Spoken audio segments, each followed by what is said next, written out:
ചുവന്ന പൂക്കൾ പാതയിൽ സമര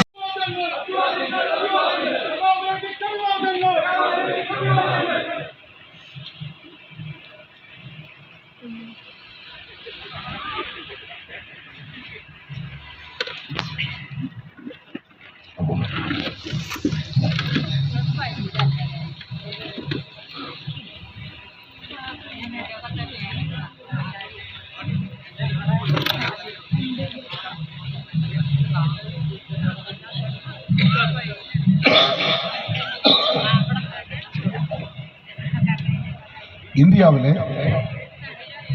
கம்யூனிஸ்டுகள் பலம் குறைவாக இருக்கிற போது நாடு எப்படி மாறும் என்பதற்காக சொல்கிறேன்.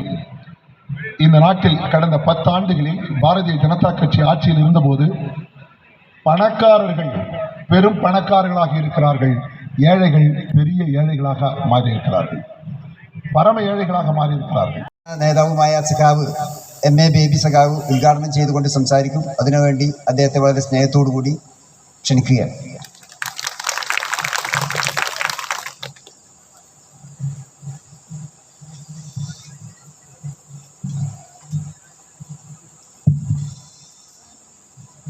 അധ്യക്ഷ സഖാവേ, വേദിയിലിരിക്കുന്ന ഇടതുപക്ഷ ജനാധിപത്യ മുന്നണിയുടെ പ്രിയപ്പെട്ട നേതാക്കന്മാരെ, വിശേഷിച്ച് ഇപ്പം നിങ്ങളുടെ മുമ്പിൽ ഉജ്ജ്വലമായ ഒരു പ്രസംഗം നടത്തിയ തമിഴ്നാട്ടിൽ നിന്നും വന്ന അഖിലേന്ത്യാ യുവജന ഫെഡറേഷൻ്റെ ഇന്ത്യയിലെ ഏറ്റവും സമുന്നതനായ നേതാവ് തോഴർ തിരുമലൈ, സഹോദരി സഹോദരന്മാരെ, സഖാക്കളെ,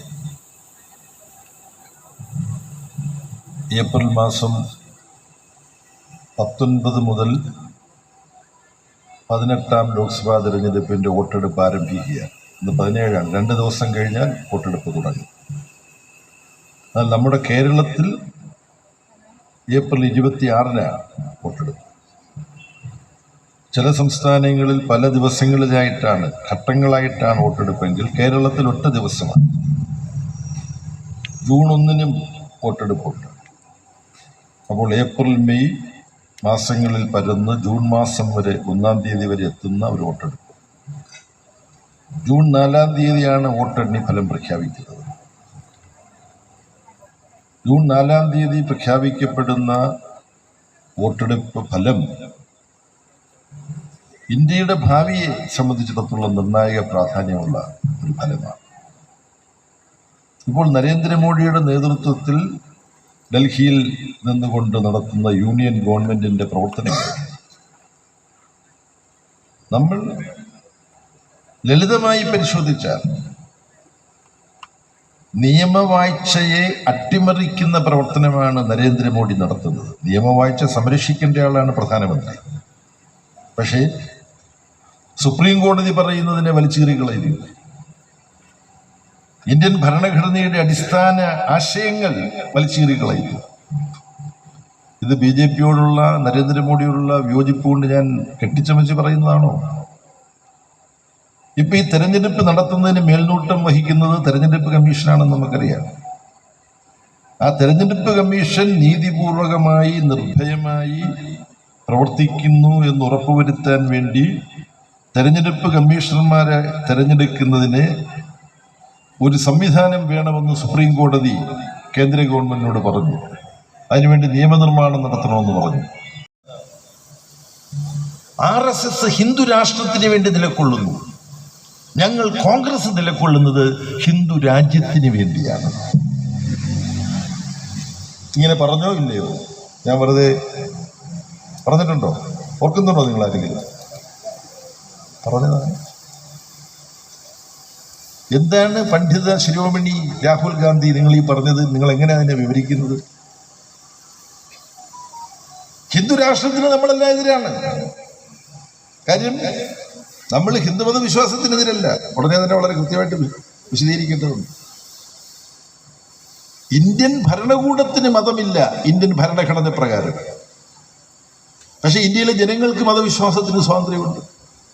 മതവിശ്വാസത്തിന് സ്വാതന്ത്ര്യമുണ്ട്, എല്ലാ മതങ്ങളോടും ബഹുമാനം കാണിച്ചിട്ട് മതമുക്തമായ ജീവിതം നയിക്കാനും അവകാശമുണ്ട്. ആരെപ്പോലെ? രാഹുൽ ഗാന്ധിയുടെ അച്ഛൻ്റെ അമ്മയുടെ അച്ഛനെ പോലെ. അതാരാ? രാഹുൽ ഗാന്ധിയുടെ അച്ഛൻ്റെ അമ്മയുടെ അച്ഛനാരാ?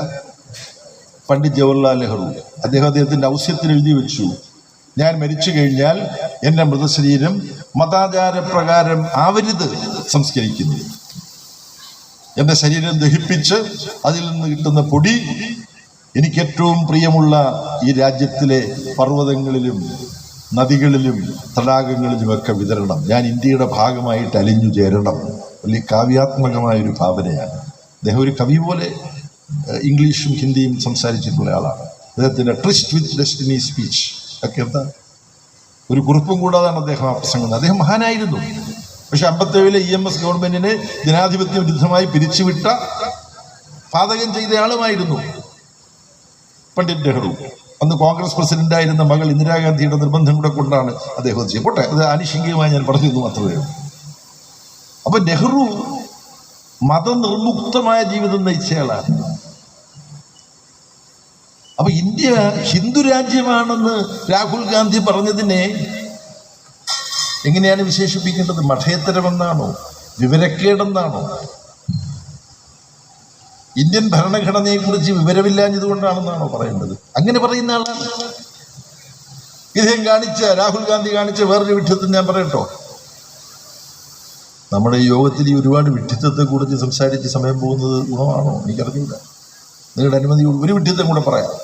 രാഹുൽ ഗാന്ധിയുടെ അദ്ദേഹം ഒരുപാട് മാധ്യമങ്ങളുടെ സാന്നിധ്യത്തിൽ ഒരു ക്ഷേത്രത്തിൽ പോയി എന്നിട്ട് പുറത്തിറങ്ങിയിട്ട് അദ്ദേഹം പറഞ്ഞു, മാധ്യമങ്ങളോട് പറഞ്ഞു, അതൊരു ഈവൻ്റായിരുന്നു. അതുകൊണ്ട് എല്ലാ മാധ്യമങ്ങളെയും വിളിച്ചു കൂട്ടിയിട്ടാണ്. കാര്യം നെഹ്റുവിൻ്റെ മകളുടെ മകൻ്റെ മകൻ ഹയർ അപ്പാരൻറ്റ് എന്നൊക്കെ പറയും. നമ്മുടെ ഇത് അധികാരം ഏറ്റെടുക്കുമെന്ന് പ്രചരിപ്പിക്കപ്പെട്ട നാളുകളാണ്. അദ്ദേഹം ഉടുപ്പിൻ്റെ ഉള്ളിൽ നിന്ന് ഒരു ചരലെടുത്ത് പുറത്തു കാണിച്ചു. നിങ്ങളോട് നോക്കൂ, ഞാൻ പൂണൂൽ ധരിച്ചിട്ടുള്ള ഒരു ബ്രാഹ്മണനാണ്. സൂക്ഷിച്ചോ. എന്താ അദ്ദേഹം ഹിന്ദിയിലും ഇംഗ്ലീഷിലും പറഞ്ഞു, I am a sacred thread wearing Brahmin. ഇത് കേൾക്കുമ്പോൾ നിങ്ങൾ കേരളത്തിൽ തൃശ്ശൂരിൽ നമ്മുടെ നരേന്ദ്രമോദിയുടെ പാർട്ടിയുടെ സ്ഥാനാർത്ഥിയായിട്ട് നിൽക്കുന്ന ആ സിനിമാ നടനെ ഓർക്കും. അദ്ദേഹം എന്താ പറഞ്ഞു, അടുത്ത ജന്മത്തിൽ എനിക്കൊരു ബ്രാഹ്മണനായി ജനിക്കണമെന്നാണ് ആഗ്രഹം എന്ന് അദ്ദേഹം ആ പുള്ളിക്കാരൻ പറഞ്ഞു. അത് ഈ രാഹുൽ ഗാന്ധി ഇങ്ങനെ പറഞ്ഞത് കേട്ടിട്ടാണോ? പൂണൂലെടുത്ത് കാണിച്ചിട്ട് ഞാനൊരു ബ്രാഹ്മണനാണെന്ന് പറയുന്ന ഒരു മനുഷ്യൻ ആധുനിക ഇന്ത്യയിൽ രാഷ്ട്രീയ നേതാവായി ജീവിക്കുക എന്ന് പറയുന്നത് എന്ത് വലിയ അസംബന്ധമാണ്. ഇവിടുന്ന് കുറച്ചപ്പുറമാണ് എലങ്കുളം മന, അല്ലേ? ഈ ജില്ലയിലാണ്. ഇവിടുന്ന് എന്ത് ദൂരം ഉണ്ടെന്നുള്ളത് ദൂരം എന്താണെങ്കിലും അധികമില്ല. ആ എലങ്കുളം മനയിൽ ജനിച്ച ഒരു നമ്പൂതിരിപ്പാടുണ്ടായിരുന്നു. നമ്പൂതിരിപ്പാടെന്ന് പറഞ്ഞാൽ ബ്രാഹ്മണന്മാരുടെ കൂട്ടത്തിൽ ഏറ്റവും മുന്തിയ വിഭാഗമാണ് നമ്പൂതിരിപ്പാട്. അദ്ദേഹം തൻ്റെ ബ്രാഹ്മണ്യം ഉപേക്ഷിച്ചു. നമ്പൂതിരിമാരെ മനുഷ്യനാക്കുന്ന പ്രവർത്തനത്തിലാണ് അദ്ദേഹം ഏർപ്പെട്ടത്. അപ്പോഴാണ് നെഹ്റു കുടുംബത്തിലെ ഒരു ആധുനിക രാഷ്ട്രീയ നേതാവ് പറയുന്നത്, ഞാൻ ബ്രാഹ്മണനായിട്ട് കേട്ടോ, എൻ്റെ പൂണൂല് കണ്ടോ എന്ന് ചോദിച്ചിട്ട് വരുന്ന ബാലിശത്വമേ നിന്റെ പേരാണോ രാഹുൽ ഗാന്ധി എന്ന് ചോദിക്കേണ്ടി വന്നിരിക്കുന്നു അദ്ദേഹത്തിൻ്റെ ഈ പ്രകടനം. പൂണൂലുമായി ബന്ധപ്പെട്ട് EMSന്റെ വേറൊരു കഥയുണ്ട്, നിങ്ങൾക്കറിയാം. നിങ്ങൾ എന്താ അത്? നമ്പൂതിരി സമുദായത്തിലെ പുരോഗമനവാദികളായ ചെറുപ്പക്കാരെ സംഘടിപ്പിച്ചു. EMS എല്ലാം കൂടെ ചേർന്നു. ICP നമ്പൂതിരി, VT ഭട്ടതിരിപ്പാട് ഇവരെല്ലാം ചേർന്നു. എന്നിട്ട് അവരെല്ലാം പൂണൂല് പൊട്ടിച്ച് തീപ്പെട്ടിക്കോലൊലിച്ച് കത്തിച്ച് ചാരമാക്കി ആ പൂണൂല് കത്തിച്ച ചാരം തീപ്പെട്ടി കൂടിനുള്ളിലിട്ട് അന്നത്തെ യാഥാസ്ഥിതിക നമ്പൂതിരി നേതാക്കന്മാർക്ക് അയച്ചു കൊടുത്തു. അത് എത്ര പതിറ്റാണ്ട് മുമ്പ് ചെയ്തതാണ്? ദീർഘകാലം മുമ്പ് ചെയ്തതാണ്. ഞാൻ കൃത്യമായിട്ട് എനിക്ക് തോന്നുന്നു 30കളിലാണെന്ന് തോന്നുന്നു ചെയ്തത്. 1930കളിലാണ്. അപ്പോഴാണ് നമ്പൂതിരിയെ മനുഷ്യനാക്കാനുള്ള പ്രവർത്തനത്തിൽ അവർ ഏർപ്പെട്ടതെങ്കിൽ രാഹുൽ ഗാന്ധി ഇപ്പോൾ ഞാൻ ബ്രാഹ്മണനാണെന്ന് പറഞ്ഞിട്ട് ആളുകളുടെ ബഹുമതി ആർജിക്കാനാണ് ശ്രമിക്കുന്നത്. ഇതെല്ലാം RSSന്റെ വർഗീയ എജൻഡയെ അഭിമുഖീകരിക്കാനുള്ള മാർഗങ്ങൾ എന്നുള്ള നിലയിലാണ് അവർ ഹിന്ദു രാഷ്ട്രം എന്ന് പറയുന്നു, ഞാൻ ഹിന്ദു രാജ്യം എന്ന് പറയുന്നു എന്നുള്ള വിഡ്ഢിത്തം വിളമ്പുന്നു. ഞാൻ പൂണൂല് ധരിച്ചിട്ടുണ്ട്, ബ്രാഹ്മണനാണ് എന്ന് പറഞ്ഞ് RSSലേക്ക് പോകുന്ന BJPക്കാരുടെ ആരുടെയെങ്കിലും അനുതാപം കിട്ടുമോ, പിന്തുണ കിട്ടുമോ എന്ന് പരിശോധിക്കുന്നു. RSSന്റെ വർഗീയ എജൻഡയെ അഭിമുഖീകരിക്കാൻ RSSന്റെ കൊടും വിഷം കലർന്ന വർഗീയതയ്ക്ക് തീവ്രത കുറഞ്ഞ ഒരു വർഗീയത കൊണ്ട് മറുപടി നൽകാം. അതിനാണ് നാടൻ ഭാഷയിൽ പറയുന്നത് BJPയുടെ B ടീമായിട്ട് മാറിയാൽ മതി കോൺഗ്രസിനെ പിടിച്ചു നിൽക്കാൻ എന്ന അബദ്ധവിശ്വാസവുമായി രാഹുൽ ഗാന്ധി നടക്കുന്നു. സാമ്പത്തിക നയത്തിൻ്റെ കാര്യത്തിലോ, സാമ്പത്തിക നയങ്ങളാണല്ലോ ജനജീവിതത്തെ ബാധിക്കുക. ഇവിടെ സഖാവ് തിരുമല്ലൈ പറഞ്ഞു, തമിഴിൽ പറഞ്ഞത് നിങ്ങൾക്ക് മനസ്സിലാവും അല്ലേ? ഇന്ത്യയിലെ 1% വരുന്ന അതിസമ്പന്നന്മാരാണ് നമ്മുടെ രാജ്യത്തിൻ്റെ സമ്പത്തിൻ്റെ മഹാഭാഗവും കൈക്കലാക്കി പോകുന്നത്. താഴെ തട്ടിലുള്ളവർക്ക് ഇന്ത്യയുടെ സമ്പത്തിൻ്റെ വളരെ തുച്ഛമായ ഭാഗം മാത്രമേ ഉള്ളൂ. അതിൻ്റെ കണക്കുകളെല്ലാം ഈ യാന്ത്രികമായി നമ്മൾ ഓർത്തിട്ട് ഒരർത്ഥവുമില്ല. അദാനിമാർ വളരുന്നു, അംബാനിമാർ വളരുന്നു. ഇന്ത്യയിൽ ജനസംഖ്യയുടെ മഹാഭൂരിപക്ഷം വരുന്ന കൃഷിക്കാർ ആത്മഹത്യ ചെയ്യുന്നു. ഇപ്പൊ യോഗം ആരംഭിച്ചിട്ട് 1 മണിക്കൂർ കഴിഞ്ഞിട്ടുണ്ടാവും. കേന്ദ്ര ഗവൺമെന്റിന്റെ കണക്കനുസരിച്ച് 24 മണിക്കൂറിനുള്ളിൽ, അതായത് ഒരു ദിവസത്തിനുള്ളിൽ ശരാശരി 30 കൃഷിക്കാർ ജീവിതം ദുസ്സഹമായതുകൊണ്ട് ആത്മഹത്യ ചെയ്യുന്നുണ്ട്. എന്ന് പറഞ്ഞാൽ 1 മണിക്കൂറിനുള്ളിൽ ഒരാളിൽ കൂടുതൽ ആത്മഹത്യ ചെയ്യുന്നതാണ്. ആത്മഹത്യ ചെയ്ത കൃഷിക്കാരൻ്റെ കുടുംബത്തിൻ്റെ നിലവിളി ഇപ്പം മുഴങ്ങിക്കൊണ്ടിരിക്കുകയാണ് ഇന്ത്യയിൽ എവിടെയോ. നരേന്ദ്രമോദി വാഗ്ദാനം ചെയ്തത് കൃഷിക്കാരുടെ വരുമാനം ഇരട്ടിയാക്കുക. കള്ളങ്ങൾ ആവർത്തിച്ച് പറയുന്ന ഒരു വ്യക്തി നമ്മുടെ രാജ്യത്തിൻ്റെ പ്രധാനമന്ത്രിയായിരിക്കുക എന്നുള്ളത് അപമാനകരമാണ്. അവസാനമായി എനിക്ക് പറയാനുള്ളത്, ഇടതുപക്ഷ ജനാധിപത്യ മുന്നണിയുടെ സഹവാനിരാജയെ പോലെയുള്ള സ്ഥാനാർത്ഥികളെ വിജയിപ്പിക്കുക എന്ന് പറയുന്നത് ഈ 2024 തെരഞ്ഞെടുപ്പ് കഴിഞ്ഞ് നരേന്ദ്രമോദിക്കും കൂട്ടർക്കും ഭൂരിപക്ഷം നഷ്ടപ്പെടുമ്പോൾ അവരെ ഭരണത്തിൽ നിന്ന് മാറ്റി നിർത്താൻ നമുക്ക് കഴിയണമെങ്കിൽ ഇടതുപക്ഷത്തിന്റെ സ്ഥാനാർത്ഥികൾ കേരളം പോലുള്ള സംസ്ഥാനങ്ങളിൽ ജയിക്കണം. BJP തോറ്റാലും ഗവൺമെന്റ് ഉണ്ടാക്കുന്ന കൂട്ടരാണ്. പല സംസ്ഥാനങ്ങളിൽ നമ്മളത് കണ്ടു. എങ്ങനെ ബാക്കി 43